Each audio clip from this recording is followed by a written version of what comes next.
Nessa noite, o desafio para nós é falar sobre o individualismo, né? O que é o individualismo, de que forma ele nos afeta, o que a palavra de Deus tem a dizer sobre isso. Mas desde já, a gente fica sabendo, por causa do tema da nossa ministração, vencendo os inimigos da alma, então a gente de cara já fica sabendo que o individualismo, ele é um inimigo da nossa alma, e a gente vai entender bem no transcorrer aqui da palavra. A imagem ali mostra já um fenômeno dos nossos tempos, né? A conectividade. E a gente vai falar um pouquinho sobre isso também. Mas eu vou pedir para colocar já o próximo slide. Esse é um texto que a gente vai trabalhar a partir dele, e depois a gente vai para Romanos. Mas se você quiser me acompanhar na leitura, Eclesiastes 4, de 9 a 10, diz assim, que é melhor ter companhia do que estar sozinho, porque maior é a recompensa do trabalho de duas pessoas. Se um cair, o amigo pode ajudá-lo a levantar-se, mas pobre do homem que cai e não tem quem o ajude a levantar-se. Então, nós vamos começar entendendo o que é o individualismo e de que forma ele atua na nossa sociedade hoje. Nós vivemos num mundo, isso já é lugar comum dizer, que o nosso mundo de hoje é um mundo globalizado, onde todos estão conectados, né? A tecnologia, nesses últimos anos, derrubou fronteiras e colocou todos os homens conectados uns aos outros, né? Não há nada de errado nisso, isso é avanço da sabedoria do homem, da tecnologia, e isso pode ser muito bem utilizado até mesmo por nós. Mas também, e aí é um fenômeno e parece um paradoxo, que a maioria das pessoas que hoje estuda comportamento humano nas nossas sociedades, eles dizem que em nenhuma outra era nós encontramos tanto as pessoas vivendo vidas individualistas. E é sempre bom a gente separar. Individualidade é aquilo que faz de você ser a pessoa que você é, são suas características particulares, isso é positivo. Individualismo é uma opção, é um estilo de vida e é um inimigo da nossa alma. Se vivemos num mundo globalizado, com comunicação entre todas as pessoas, mas parece que, ao mesmo tempo, cada ser humano hoje escolheu viver seu mundo particular. Todos nós temos a nossa própria rotina e o nosso próprio modo de viver. Esta é a mensagem que a gente recebe da nossa sociedade nos dias de hoje. Você tem direito de viver a sua vida do jeito que você quiser.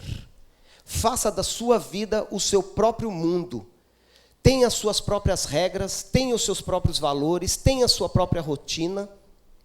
E isso vai gerando em nós, e é de uma maneira muito sutil. Não é uma afronta a nós, isso entra de maneira sutil na nossa vida e vai modificando alguns valores tão importantes para nós como cristãos. Nos dias de hoje, parece que a regra é cada um por si e ninguém por ninguém. Cada indivíduo tem seu próprio modo de pensar, de agir diferente dos outros, ou seja, cada pessoa é um mundo em si mesmo. Se a tecnologia uniu o mundo inteiro, mas o individualismo nos dias de hoje faz de cada um de nós um mundo particular, ao mesmo tempo desconectado de todas as pessoas. Eu pensava hoje à tarde sobre isso e me veio uma figura, né? Se fosse possível nos dias de hoje, se acontecesse um problema, sei lá, cósmico, um bug, um problema dentro dessa questão da tecnologia, e todos os aparelhos tecnológicos ficassem inoperantes. Não há mais telefone celular, não há mais computadores, não há internet, não há mais nenhum meio de comunicação virtual, nem mesmo o telefone comum. Vamos imaginar que isso aconteça. Quantos relacionamentos que você tem, eles sobreviveriam a este problema? Quantos relacionamentos eles poderiam continuar, melhorar e aprofundar-se até sem esses instrumentos? Eu estou falando contra o celular, contra as redes sociais, contra a internet, de maneira nenhuma. Mas é para a gente começar a pensar até onde vão os nossos relacionamentos, qual a profundidade daquilo que a gente acredita ser importante nos nossos relacionamentos, e até que ponto o mundo vai nos empurrando para um estilo de vida individualista. Uma consequência direta desse processo do individualismo é que ele gera preconceito, porque eu começo a tratar a pessoa diferente de mim com desprezo. Ela não é igual a mim, eu a desprezo. Eu tenho o meu mundo particular, você não se encaixa no meu mundo particular, então eu não quero nada com você. Esse sistema do individualismo, ele gera, a partir daí, o racismo. E olha só, né, esperava-se que o mundo moderno exterminasse o racismo por causa do avanço, né, do conhecimento, do ensino. Nós somos pessoas, né, a gente pensa, ou a sociedade quer dizer que nós somos hoje pessoas muito melhores do que aquele homem, por exemplo, da Idade Média, porque hoje temos muito mais conhecimento. Mas nunca em nenhuma outra época o racismo voltou a brotar tanto como nos nossos dias, né? Hoje nós estamos vendo de novo guerras no mundo, países e povos sendo dizimados e perseguidos por problemas do racismo, porque cada um quer viver o seu mundo e o mundo do outro incomoda a pessoa. Nós vivemos então essa época de insensibilidade, de egoísmo, do abandono do bem comum. Esse conceito era um conceito muito mais arraigado dentro da sociedade. Se a gente também pensar nos povos anteriores, em décadas anteriores, esse conceito do que é bem para todo mundo, e vamos manter e valorizar isso foi abandonado. Porque hoje não importa mais o que é bem para todos, só me importa o que é bem para mim. Aquilo que é legal para mim, beleza, vamos manter. Mas se não é legal para mim, não me importa, né? Não quero que isso... Eu fico indiferente, que é outra palavra que demonstra muito o comportamento dos nossos dias. Preocupar-se com o bem de alguém parece coisa que é para os fracos. A sociedade ela vai passando essa ideia para nós hoje. Aquela pessoa que está preocupada com as pessoas mais fracas, com as minorias, são pessoas fracas, são pessoas tolas, são pessoas sem ambições na vida, são pessoas sem vontade de crescer e avançar, porque se você tem ambições, se você quer avançar, se você quer vencer na vida, você precisa se livrar de obstáculos e pensar no outro, abrir espaço na tua vida para pensar com cuidado no teu semelhante, no bem comum. Isso não vai te ajudar nos teus projetos, nas tuas ambições. Portanto, o quanto antes, livre-se dessas cargas, livre-se dessas coisas, foque na sua ambição e segue em frente. E assim a gente vê como nesses dias o mundo vai contagiando a gente com esse espírito. Eu talvez às vezes vou falar de casos mais extremos, mas é lógico que a minha intenção nessa noite é que cada um de nós possa, já a partir de agora, ir refletindo na nossa vida de que maneira isso pode nos influenciar, porque, como eu disse, isso é sutil. Isso entra na nossa casa e na nossa vida de maneira muito sutil, né? E é preciso que a gente comece a refletir. E um exercício para a gente fazer isso é assim. Todos nós temos uma agenda, seja ela escrita ou mental. A gente pensa no dia seguinte, não é isso? A gente já pensa, poxa, amanhã é segunda-feira, né? Desculpa dessa notícia, gente, mas amanhã é segunda-feira. Amanhã é segunda-feira, eu tenho uma semana, eu tenho trabalho, eu tenho estudo, eu tenho coisas a fazer. Estamos no mês de abril, eu tenho alguns objetivos para alcançar nesse primeiro semestre ainda, ou até o final do ano. Eu tenho projetos para daqui 5 anos. Bom, na nossa agenda, seja ela uma agenda escrita, seja ela um projeto, seja ela algo mental. Mas essa agenda ela é ocupada principalmente por quem? Quem ocupa a sua agenda? É só você? Se nós olharmos lá para a sua agenda, só aparece você? A única preocupação para amanhã, para essa semana, para o futuro, é você?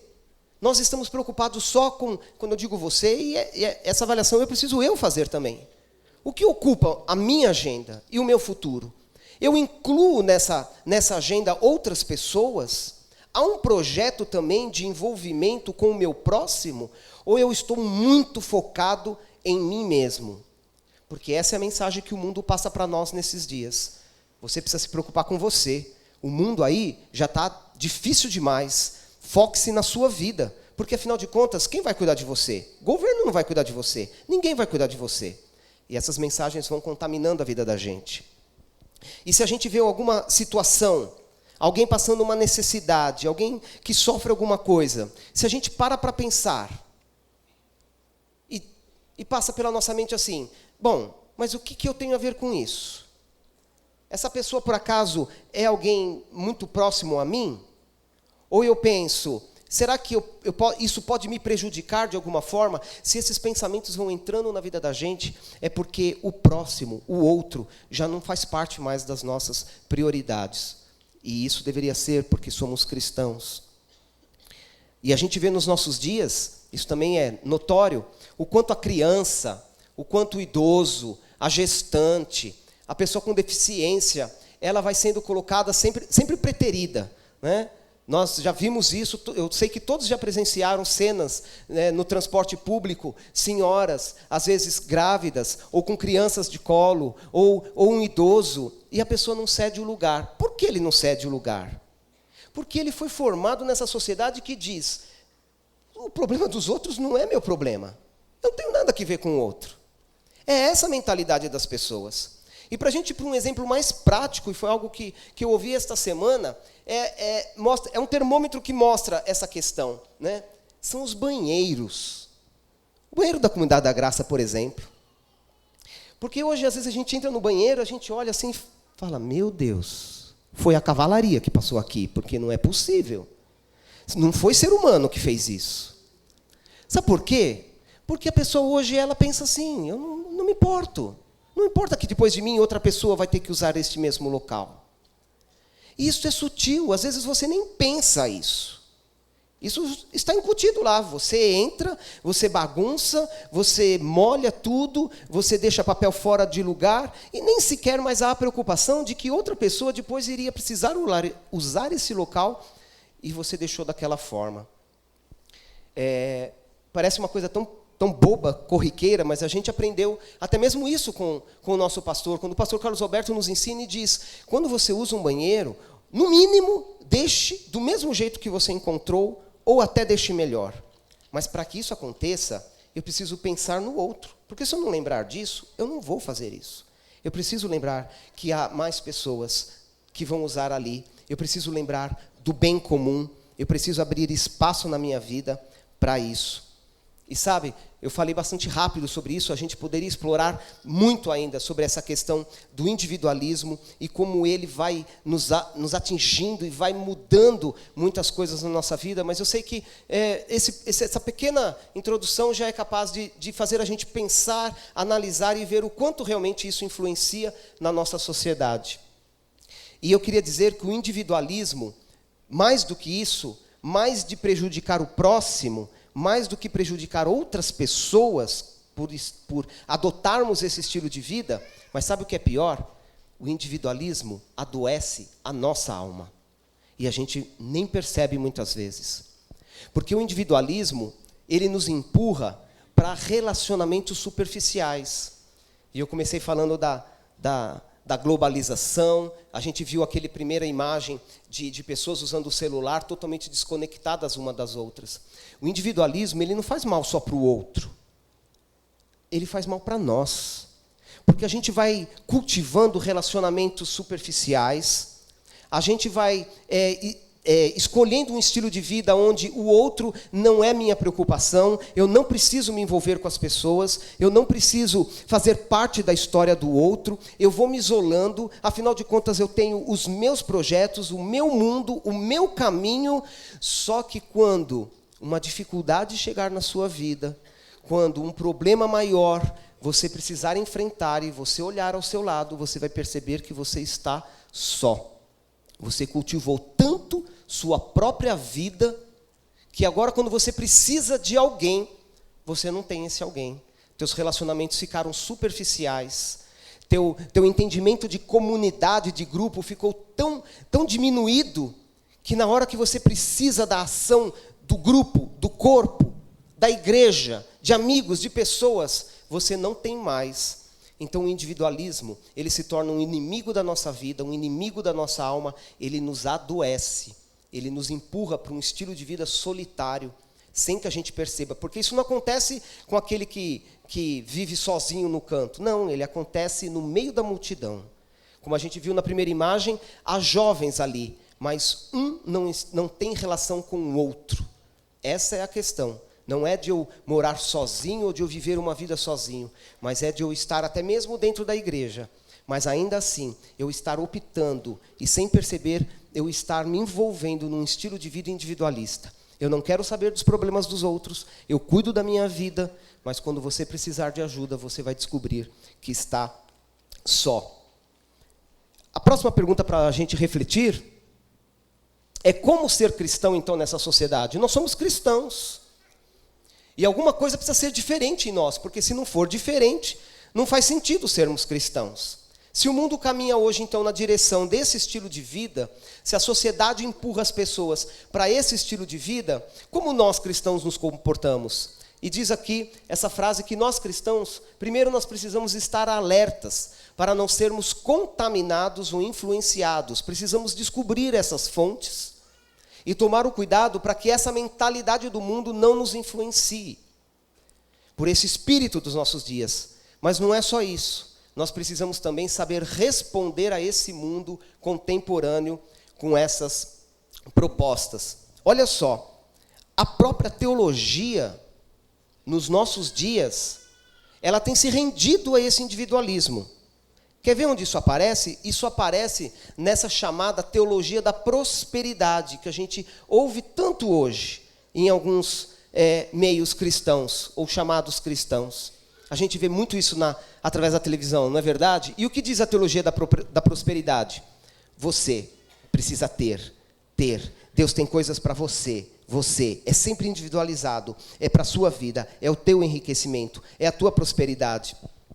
Eu não sei se você já parou para ouvir um desses programas de televisão, quando eles abrem espaço para testemunhos, para as pessoas dizerem o que Deus está fazendo na vida delas, e o testemunho sempre corre em torno da própria vida da pessoa. Ela vai dizer, eu era uma pessoa quebrada financeiramente, agora eu tenho uma empresa. Eu não tinha onde morar, agora eu tenho 2 apartamentos. Eu o tempo inteiro, eu.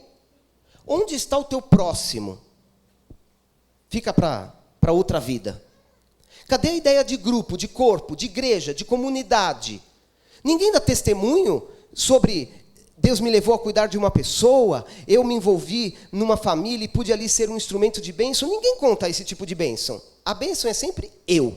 Eu ocupo o centro do mundo. Então a gente vê que até mesmo uma teologia aí dos nossos dias, ela se rendeu a isso, né?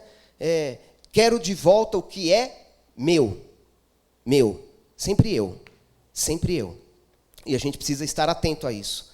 Paulo ele já havia nos alertado, lá em 2 Timóteo, no capítulo 3, versículo de 1 a 3, não precisam abrir, mas lá, resumidamente, ele diz assim, que nos últimos dias sobreviriam dias difíceis.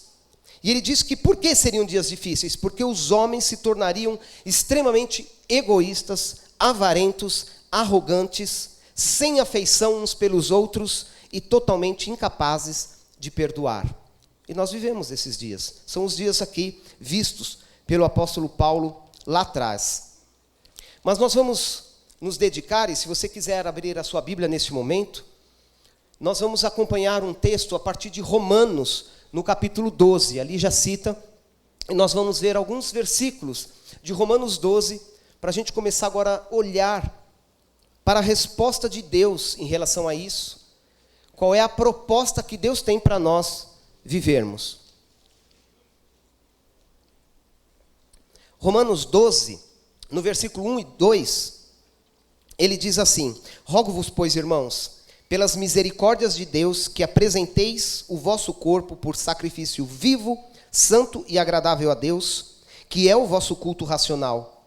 Não vos conformeis com este século, mas transformai-vos pela renovação da vossa mente, para que experimenteis qual seja a boa, agradável e perfeita vontade de Deus. Esse mesmo texto, na tradução da Bíblia, a Mensagem, ele diz assim, no versículo 2, ele vai dizendo que nós precisamos entregar a nossa vida a Deus, é o nosso culto racional. E no versículo 2 ele diz assim: não se ajustem demais à sua cultura, a ponto de não poderem pensar mais. Em vez disso, concentre a atenção de vocês em Deus. Vocês serão mudados de dentro para fora. Diferente da cultura dominante que os arrasta para baixo, Deus extrai o melhor de vocês e desenvolve verdadeira maturidade. Mas olha aqui, nessa tradução ele dizendo para nós não nos ajustarmos demais à cultura dos nossos dias, porque isso vai fazer mal para nós. E a cultura dos nossos dias é essa cultura do individualismo. E nós precisamos estar atentos para isso não nos arrastar para baixo. A doutrina individualista, ou essa mensagem individualista, essa filosofia que nós recebemos nesses dias, ela desvaloriza completamente a dimensão comunitária que os cristãos devem buscar como um valor inegociável. Nós fomos salvos para viver justamente em comunidade. Nós fomos salvos para amar a Deus e amar o próximo. Esta é a proposta da salvação. Mas essa filosofia individualista, ela vai tentar aos poucos desvalorizar esse estilo de vida que a própria palavra de Deus nos propõe. Romanos 12, seguindo aí no mesmo texto, se você quiser deixar o texto aberto, a partir do versículo 3, e essa parte nós não precisamos ler, mas você vai ver, por exemplo, só no versículo 4 diz assim: porque assim como num só corpo temos muitos membros, mas nem todos os membros têm a mesma função, assim também nós, conquanto muitos, somos um só corpo, e Cristo e membros uns dos outros. Então, Romanos 12, ele começa dizendo: cuidado, há um espírito no mundo que não é o Espírito de Deus, que trabalha para levar vocês ao contrário do que Deus quer. É o alerta de Paulo aqui em Romanos 12. Né? Na tradução aqui que a gente leu da Bíblia a Mensagem, ele falando: cuidado com a cultura. A cultura, ela quer amoldar você. E em seguida, Paulo ele começa a falar sobre corpo em Romanos 12. Sobre a ideia de que a igreja é corpo, de que somos membros uns dos outros. Então daí também fica muito mais seguro para nós identificarmos que uma das filosofias que Paulo dizia, cuidado com essas filosofias do mundo, é justo essa filosofia que quer nos empurrar para um estilo de vida individualista, separado uns dos outros. Quando a gente fala de viver uma vida olhando para o próximo, abrindo espaço para uma vida comunitária, de grupo, pensar nas dificuldades dos outros, eu não estou dizendo aqui também que nós todos temos que seguirmos o mesmo caminho, por exemplo, de Madre Teresa de Calcutá, ou de outras pessoas que se lançaram num trabalho de serviço ao próximo, total, entregando toda a sua vida nesse sentido. Né? Eu não estou dizendo que nós temos que sair daqui hoje e adotarmos as pessoas da Cracolândia e cuidarmos dessas pessoas e abrirmos mão da nossa vida pessoal. É verdade, Deus levanta pessoas para esses ministérios, são pessoas específicas. Deus faz isso e continua levantando nos nossos dias. Nós não precisamos, eu não estou falando desse extremo, eu estou falando que nós temos sim que cuidar da nossa vida, investir na nossa casa, na nossa família, mas qual é o espaço na nossa agenda que o outro ocupa? Ele é bem pequeno, ele não existe, ele tem apenas 15% do espaço da minha vida. É essa reflexão que a gente precisa fazer nessa noite. Qual é o espaço que o outro, que o meu próximo, e quando eu estou falando de outro e próximo, eu não estou falando só dos nossos irmãos em Cristo. Nós falamos de próximo e do outro, levando isso para toda a humanidade. Nós vamos ver mais um pouquinho sobre Cristo e como Cristo agiu, e Cristo nunca separou esse tipo de questão. Ele amava o próximo, seja ele quem for. Da onde a gente tira isso? Da parábola do bom samaritano, quando Jesus mostra que próximo é aquele que está perto de você, seja ele quem for. Mas qual é o espaço, então, que a gente abre na vida da gente para o próximo? O amor cristão, novamente lembrando o apóstolo Paulo, ele diz em 1 Coríntios 13:5, que ele não busca o seu próprio interesse. Para a gente resumir, então, como ser cristão nessa sociedade? Nós vimos que nossa sociedade é individualista, quer nos carregar para essa filosofia. Nós somos cristãos, precisamos ser diferentes. O que nós precisamos fazer? Precisamos cumprir o mandamento que Jesus nos deixou de amar o próximo, né? Ninguém que se lança na direção de obedecer esse mandamento vai deixar que o individualismo contamine. Eu preciso lembrar, é um mandamento, eu preciso andar nessa direção. Eu preciso reconhecer que a igreja, o evangelho, ele me leva para uma dimensão social e comunitária. Como eu disse, nós não fomos salvos para ficar ricos, nós não fomos salvos para viver a vida mais abençoada e deliciosa do mundo. Nós fomos salvos para amar a Deus e amar o próximo. Jesus disse que esses eram os 2 principais mandamentos que nós precisávamos cumprir. Amar o próximo como a nós mesmos, porque nós nos amamos, nós cuidamos de nós. Ninguém faz mal a si mesmo, de maneira geral não, a não ser que a pessoa esteja enfrentando problemas psicológicos, porque ninguém se bate, ninguém se corta, estando nas suas razões perfeitas. Nós já nos amamos. Não precisamos de uma dose maior de amor próprio, como o mundo quer constantemente nos dar essa ideia. Você precisa de mais amor próprio. Ame-se, ame-se, ame-se. E a gente vai só insuflando esse nosso amor próprio. Mas Jesus falou os 2 principais mandamentos: amar a Deus, amar o próximo. Nós fomos salvos para isso. Essa dimensão da vida cristã, a dimensão da igreja. E por fim, como ser cristão nessa sociedade tão corrompida, então, seguindo o exemplo do nosso mestre, Jesus. Ele deixou exemplo para nós, como ele viveu. As vontades dele nunca estavam em primeiro lugar. Ele colocava a necessidade do outro em primeiro lugar. Há um texto na palavra de Deus que sempre me chamou a atenção, que está lá registrado em Marcos 6. Diz esse texto que Jesus vinha de uma sequência de ministrações e atendimento às necessidades das pessoas muito intensa. E o próprio Jesus reconhece que ele e os discípulos estavam muito cansados. Ele diz nesse texto, se depois vocês quiserem conferir, Marcos 6, diz que eles estavam cansados, esgotados mesmo, porque era um trabalho muito intenso.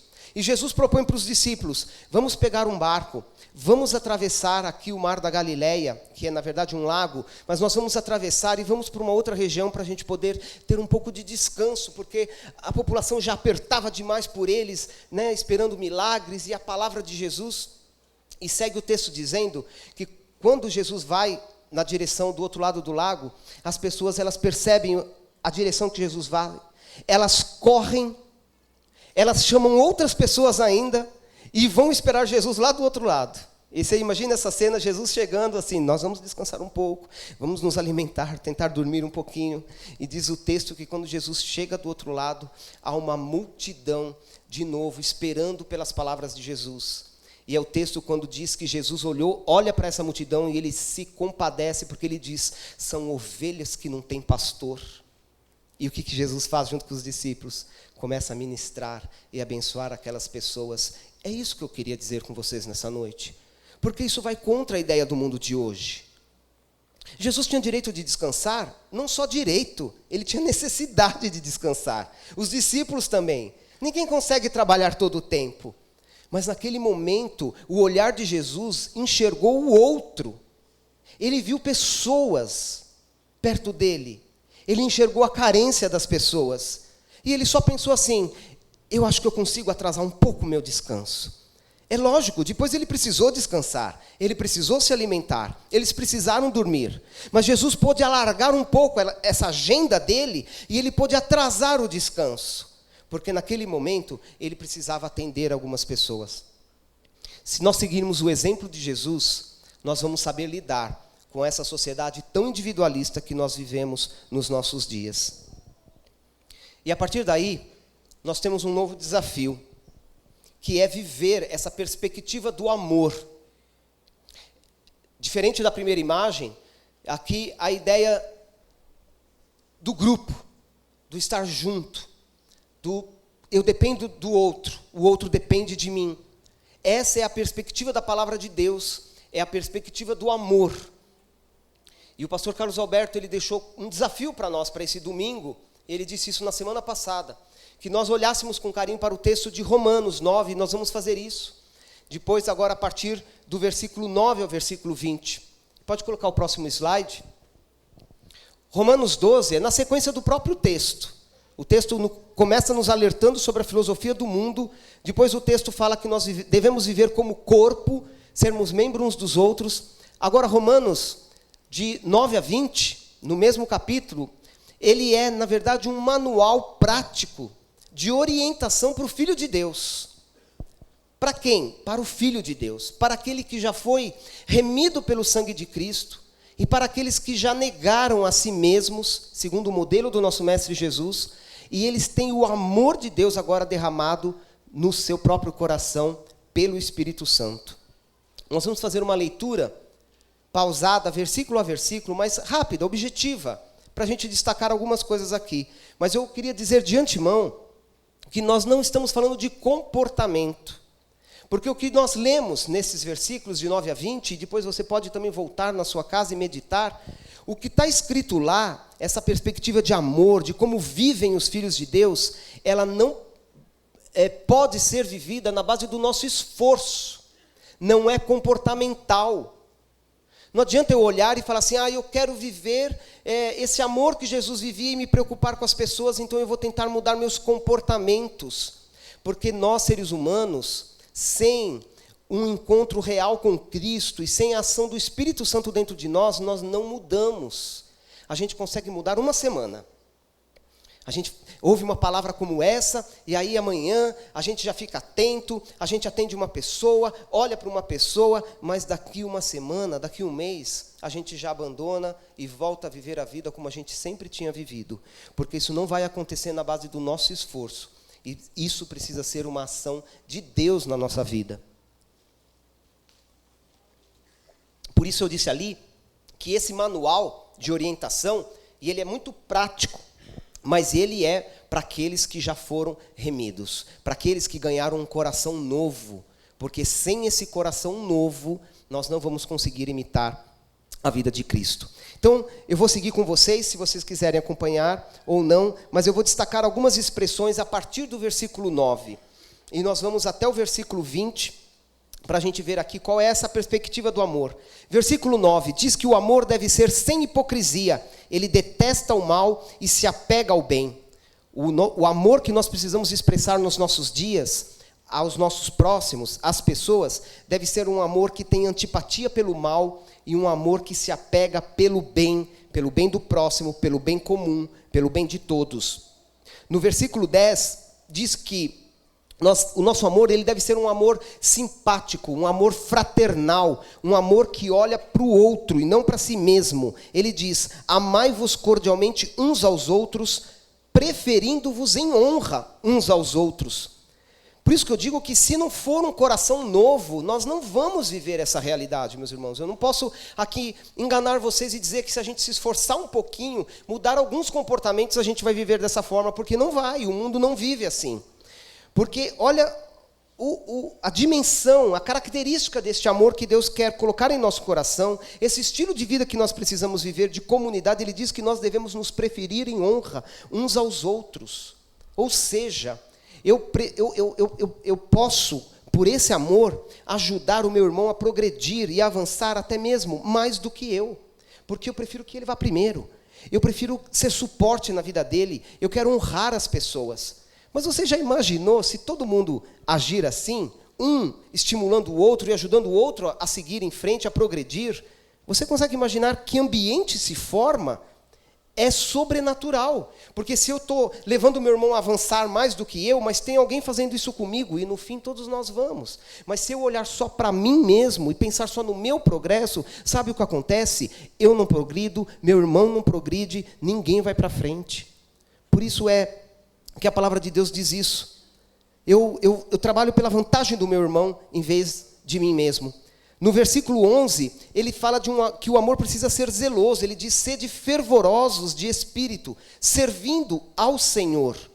Uma pessoa cheia do amor, desse amor de Deus, ela consegue servir os outros porque ela olha para o outro e ela enxerga Jesus na vida do outro. E o serviço dela segue nessa categoria. Eu faço para o outro como se fosse para Jesus. E nenhum de nós aqui ofereceria algo minguado para Jesus. Nenhum de nós aqui ofereceria pouco para Jesus. Se Jesus estivesse aqui de forma corpórea hoje, nós daríamos a Ele o nosso melhor. Mas Ele diz que nós podemos fazer isso a Ele. Mas se nós fizermos isso ao nosso semelhante, olha o que a Bíblia está propondo, que estilo de vida ela está propondo para nós, né? Servindo ao Senhor, que o nosso serviço às pessoas, a gente se lembre disso, nós estamos fazendo isso como se fosse ao Senhor. Versículo 12, ele diz que o amor ele deve ser alegre na esperança, paciente na tribulação, na oração perseverante. As palavras que eu destaco aqui é esperança, paciência e perseverança. O amor não desiste de ninguém. O amor não desiste de ninguém. Este é o amor e o estilo de vida que Deus espera que nós vivamos. Ele diz no versículo 13, o amor compartilha as necessidades dos santos, pratica a hospitalidade. Olha só, como o cristão pode fazer diferença nessa sociedade, não considerando exclusivamente seu nada do que ele possui. Nós não precisamos nos apegar às coisas. Nós somos filhos do Rei. O Deus Todo-Poderoso é o nosso Pai. Por que nos apegarmos tanto às coisas? Porque nesse espírito individualista, ele também diz para nós que nós precisamos acumular coisas. Porque amanhã, se você passar uma dificuldade, ninguém vai te ajudar, então acumule. Guarde o máximo de dinheiro para você mesmo. Concentre em você todos os seus recursos, porque nessa vida você está só por você. Mas se nós somos cristãos e cremos que nós estamos nessa vida para amar e servir, que quem cuida de nós é o nosso Senhor, então eu não preciso considerar as minhas coisas como exclusivas minhas. Eu posso fazer o que diz o versículo 13, compartilhar. Olhando para as necessidades das pessoas, eu posso compartilhar. Eu posso praticar a hospitalidade. E a hospitalidade aqui não só abrindo minha casa, mas abrindo, como eu disse, espaço na minha agenda. Quando você abre espaço na sua vida, quando você abre espaço na sua agenda, na correria do seu dia a dia, quando você dedica parte do teu dia, parte da tua semana, parte da tua vida para amar e servir alguém, você está praticando hospitalidade, você está acolhendo pessoas, você está servindo, você está amando. Esse é o espírito que Deus quer ver entre nós. Versículo 14 diz que o amor, ele abençoa aos que perseguem, abençoa e não amaldiçoa. Né? O amor faz com que o cristão ele enfrente os seus oponentes com tolerância. E como esse individualismo tem provocado intolerância nos nossos dias, é outra palavra muito repetida, né, nos meios de comunicação, quanto à intolerância nos nossos dias. Nós precisamos do amor, que abençoa aqueles que nos perseguem, que exerce perdão. O amor, diz o versículo 15, ele alegra-se com os que se alegram e chora com os que choram. E eu, há um tempo atrás, também fui despertado para uma verdade, porque eu imaginava que o difícil nesse texto é chorar com os que choram. E alguém me chamou a atenção para dizer o seguinte, sabe? Não é tão difícil chorar com os que choram. Porque às vezes até quando a gente manifesta piedade, a gente se sente melhor, né? Olha, deixa eu ajudar essa pessoa que está chorando aqui. Olha como eu sou caridoso, né? Estou compartilhando do sofrimento dela. Mas amém, ainda que seja genuíno, nós vamos lá chorar com o que choram. Mas sabe qual é o desafio? Se alegrar com quem se alegra. De verdade. Você queria tanto aquele carro, teu irmão comprou. Você se alegra? Você vai lá abraçar e falar, cara, que legal, você conseguiu. Eu estou na luta, vou chegar. Né? Quero minha casa própria. E aí, teu irmão conseguiu. Sabe? É mais difícil nós nos alegrarmos com quem está alegre. Porque o espírito desse mundo diz, não, era você que deveria ter isso. E aí coloca ciúmes, inveja no nosso coração. Mas o desafio do amor, e quem vive essa realidade do amor, é capaz de se alegrar com quem se alegra. O versículo 16, ele vai dizer para a gente que o amor ele nos leva a ter o mesmo sentimento uns com os outros, o bem comum que eu falei. Olha só, ele diz, em lugar de ser de orgulhosos, condescendei com o humilde, não sejais sábios aos vossos próprios olhos. O amor é aquele que faz assim: eu consigo ir até aquela parede, mas o meu irmão só consegue chegar aqui, até a ponta desse palco. Então o que eu faço? Eu vou com ele até aqui só. Eu abro mão de algumas coisas, porque o amor me permite fazer isso. O mundo diz: não se importa, se o outro para aqui, você vai para frente. Nós não fazemos isso, porque o amor, ele promove essa mudança no nosso coração, de voltar a que a gente desenvolva de novo essa ideia do bem comum. Eu quero aquilo que é melhor para todos, eu quero aquilo que é melhor para os meus irmãos. O amor, no versículo 17, na primeira parte, ele diz que ele não torna ninguém mal por mal, né? Um coração cheio de amor, ele não paga com a mesma moeda. E a gente, mais uma vez, é o que a gente ouve nesses dias, né? No mundo aí sem Deus. E na parte B desse mesmo versículo, na segunda parte, ele diz que o amor, ele deve se esforçar para fazer o bem perante quantas pessoas? Todos os homens. Todos os homens. Como eu disse, nós não fomos chamados para fazer o bem só aqui entre nós, mas diante de todos os homens. O amor, versículo 18, já chegando no finalzinho, versículo 18, o amor é manso, diz: se possível, quanto depender de vós, tende paz com todos os homens. O amor, ele é capaz de acomodar situações que normalmente fariam alguém perder a calma. O amor em nós faz até a gente abrir mão de alguns direitos. Eu tinha direito, racionalmente este é o meu direito, mas para que haja paz, eu abro mão disso. Só o amor de Deus derramado no nosso coração pode promover essas mudanças em nós. No versículo 19 diz: não vos vingueis a vós mesmos, amados, mas dai lugar à ira de Deus, porque está escrito: a mim pertence a vingança, eu retribuirei, diz o Senhor. A pessoa que anda em amor, ele crê na perfeita justiça de Deus, ele sabe que ele não precisa fazer justiça com as próprias mãos, e é assim que ele vai vivendo, sempre na contramão desse mundo. E o último versículo dessa passagem que eu quero ler com vocês, o versículo 20 diz: pelo contrário, olha esse texto, meus irmãos, se não é o contrário do que o mundo diz para nós, pelo contrário, diz: se o teu inimigo tiver fome, dá-lhe de comer, se ele tiver sede, dá-lhe de beber, porque fazendo isso amontoarás brasas vivas sobre a sua cabeça. Não te deixes vencer do mal, mas vence o mal com o bem. O reino de Deus, meus irmãos, não opera nas bases da sociedade humana.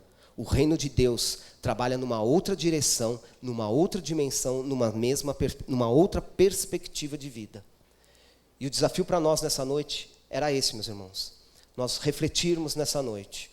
Primeiro, nós enxergarmos o quanto essa sociedade tem sido influenciada por essa filosofia do individualismo. O quanto isso tem produzido sofrimento na vida das pessoas. O quanto o individualismo é um inimigo da nossa alma. Mas a proposta que o Senhor tem para nós é diferente. Numa conclusão, o amor, ele precisa ser a nossa senha. Ele é o sinal do nosso discipulado, do nosso estilo de vida. Nós precisamos viver esse estilo de vida de contramão. Nós não podemos ser vencidos por essa filosofia que há hoje no mundo. Pelo contrário, nós devemos vencer. Mas de que forma? Pelo amor. Pelo amor. Estes são os princípios e as práticas do verdadeiro cidadão do reino de Deus, vivendo ou viver em amor. Esse é o tema do nosso ano, nós já temos ouvido sobre isso.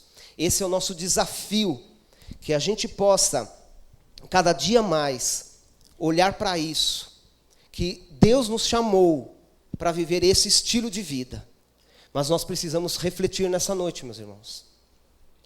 Porque a palavra de Deus, ela não pode ser apenas ouvida, como se fosse apenas uma história.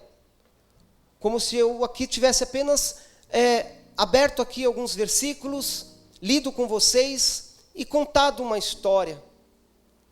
Nós precisamos refletir, porque a palavra de Deus, ela precisa revelar como está o nosso coração. E a minha oração para esse tempo de hoje à noite era que o Espírito Santo fizesse individualmente aqui. Cada um pudesse agora ouvir a voz do Espírito Santo. Por isso, abra o seu coração, deixa Ele falar. Será que esse individualismo tem influenciado você um pouco? Um pouco mais? Metade? Muito? Será que a gente, sem perceber, tem sido envolvido nesse estilo de vida dos nossos dias? Temos tanta coisa para fazer, é tanto trabalho, há uma crise lá fora. Alguém pode me dizer, eu preciso trabalhar, eu preciso cuidar da minha vida. Será que essas coisas não vão influenciando a gente e a gente vai perdendo esse sentido de vida comunitária, de vida em amor, de você poder se abdicar de algumas coisas em favor do teu irmão? Será que nós não temos abandonado um pouco essas práticas? Será que por causa de tanta carestia nos nossos dias, de tantas necessidades, o nosso olhar não tem ficado muito voltado para nós mesmos? Nós precisamos fazer aquela checagem da nossa agenda, com coragem, sem medo de olhar para ela. Quem que ocupa a tua agenda, as páginas da tua agenda? Os teus horários? Quem tem a maior parte dessa sua agenda? É você mesmo?